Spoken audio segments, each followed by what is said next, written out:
জিনা কি জানেন? জিনাকারী লজ্জাস্থানের দুর্গন্ধে জাহান্নামীবাসী অস্থির হয়ে উঠবে। জিনা কাকে বলে? কোন কাজগুলো জিনা? জিনা সম্পর্কে বিস্তারিত জেনে নিন এবং জিনা করার পূর্বে এই হাদিসটি একবার শুনুন।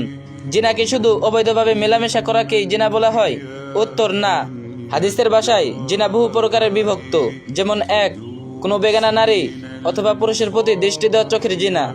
2, যৌনতা সম্পর্কিত অশ্লীল কথাবার্তা বলা জিহ্বার জিনা। 3, বিবাহ সম্পর্কে ছাড়া অবৈধভাবে কাউকে স্পর্শ করা হাতের জিনা। 4, বিবিচারের উদ্দেশ্যে হেঁটে যাওয়া পায়ের জিনা। 5, সে সম্পর্কিত খারাপ কথা শোনা কানের জিনা। 6, জিনার কল্পনা করা ও আকাঙ্ক্ষা করা মনের জিনা। 7, অতঃপর লজ্জাস্থান একে পূর্ণতা দেয় অথবা অসম্পূর্ণ রেখে দেয়। বুখারী, মুসলিম, সুনানে আবু দাউদ, সুনানে আন নাসাই।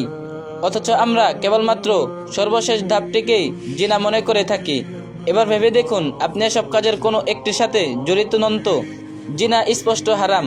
মহান আল্লাহ সুবহানাহু ওয়া তাআলা জিনাকে হারাম ঘোষণা করে দিলেন, তোমরা জিনার ধারের কাছেও যাবে না, কেননা তা অত্যন্ত নির্লজ্জ এবং খারাপ কাজ। সূরা বনী ইসরাইল 32। জিনার শাস্তি অত্যন্ত ভয়াবহ।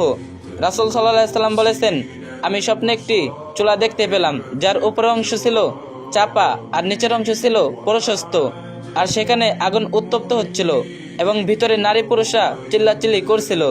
আগুনের শিখা উপরে আসলে তারা উপরে উঠছে, আবার আগুন স্তিমিত হলে তারা নিচে যাচ্ছিল। সর্বদা তাদের অবস্থা এমন চলছিল। আমি জিবরাইল আলাইহিস সালামকে জিজ্ঞেস করলাম, এরা কারা? জিবরাইল আলাইহিস সালাম বললেন, তারা হলো অবৈধ জিনাকারী ও নারী পুরুষ। বুখারী শরীফ। জিনাকারীর লজ্জাস্থানের দুর্গন্ধে জাহান্নামবাসী অস্থির হয়ে উঠবে।